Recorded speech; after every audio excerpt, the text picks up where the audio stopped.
This is Chris from All Guns 101, and today, after our modifications on Project 22, we'll be installing our new X22 backpacker stock. First things of always, make sure the gun is safe, no ammunition, and always pointed down range. You will need for this project a Torque screwdriver set to 20 pounds. As you see here, I have a Wera. Whichever brand you use is the best brand for you. So, let's open up the package here, remove the instructions. Here's our stock assembly. Here is the higher cheek weld, which we'll keep on the side for now. Our forend will move to the side. As you see here, that is the back of the unit. So right now, just verifying, making sure there is no instructions, nothing on that. On here, you have that. Remove your screws. You're going to reuse those same screws. And if I'm not mistaken, somewhere on here they tell you the torque specs of this assembly.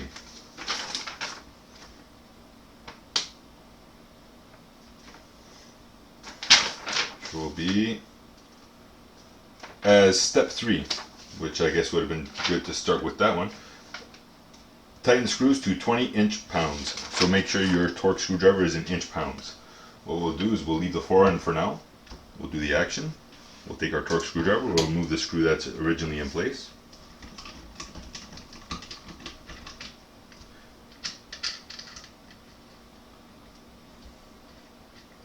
Completely remove it. Set that to the side. Now, I don't see that brass bushing, so I presume we'll have to knock this brass bushing out as well. At this point on, slide this safety to the middle position, and pulling forward,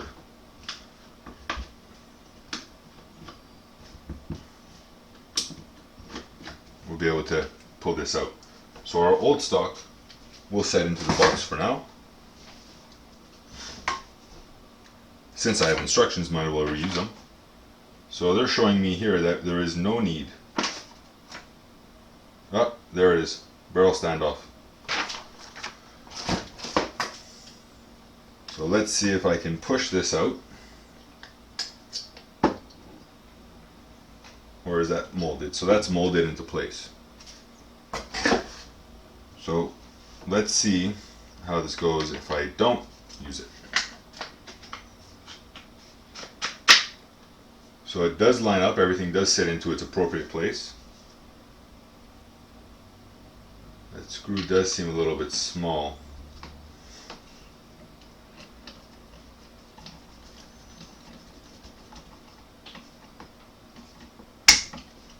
But it does fit onto the plastic itself, so that would actually be your back end installed.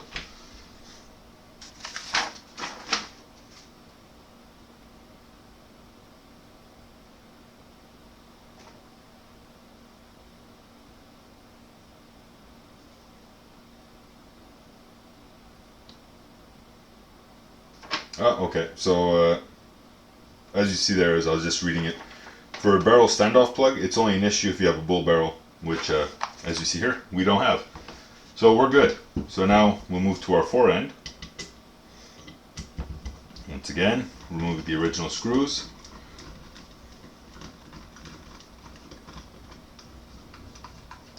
All the way out, and the forend just snaps off as you see here.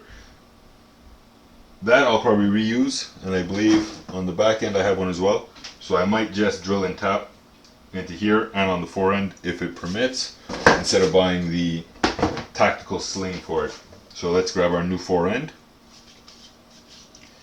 You see here, line this up into place, make sure everything fits appropriately. So there we go. Start threading in the screw,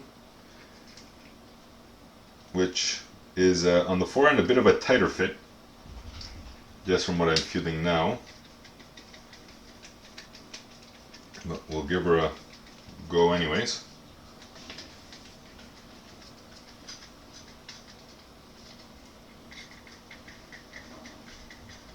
And I'm going nice and slow. I'm not trying to overforce it because I want to make sure that I'm not stripping, because stainless steel is such a brittle material. What I'm going to do now is I'm actually going to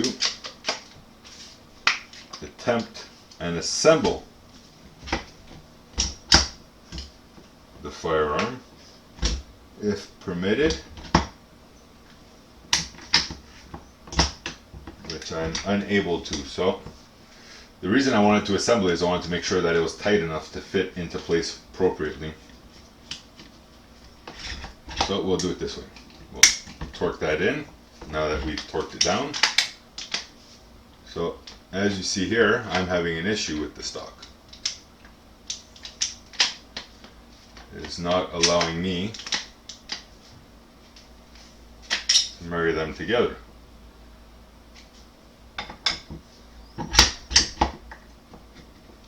Oh, it went. So I'm gonna probably have to readjust my torque here, because I highly doubt I'm supposed to force as much as I just did.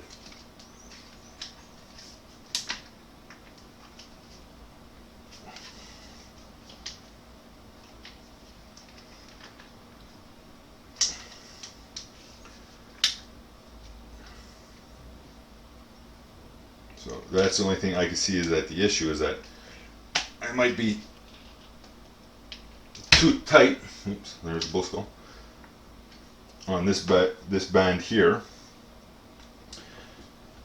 to get it into position. Now I have that famous dilemma of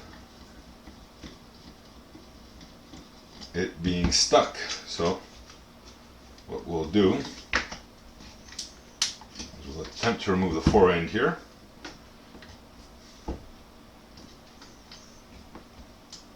Loosen the action, which I want to see where it's rubbing, and it's rubbing right about there, which is our extractor, which it's actually jammed.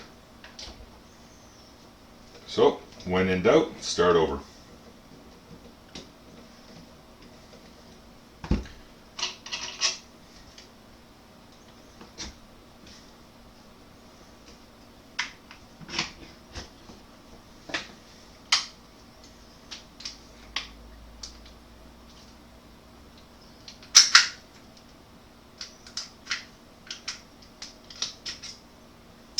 So I realized what I might have an issue with, besides it being in position, is that my action was closed. So I'm sure, of all things, that did not help. So let's redo this from step one. Line this up. My ring here is completely loose, so we'll redo step 1 through 8 or 9. Bring this back here. We'll retighten this once again. Once again, that's 20 inch-pounds, not torque pounds. Grab our fore end. Reinstall this as well.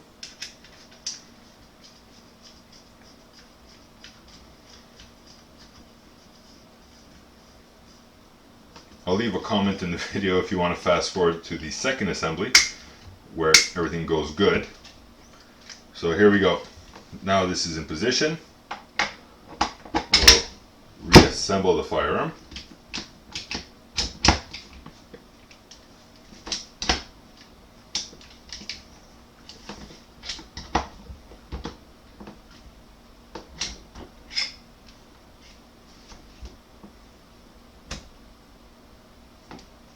Once again, it seems to be binding.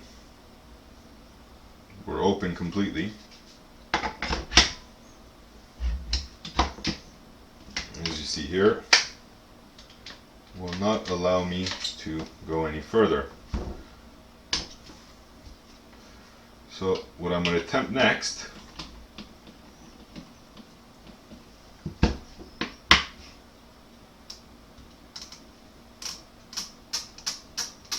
is we'll tighten this up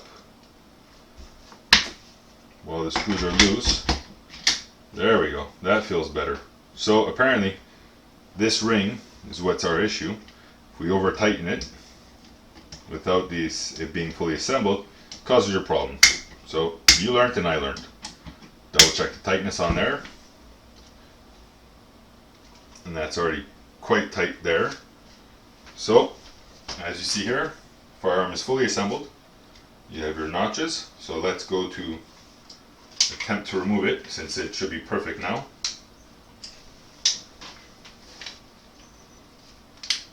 Which, once again,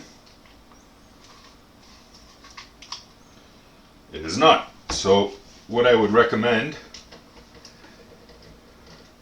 is we'll have to try and figure out why it's jamming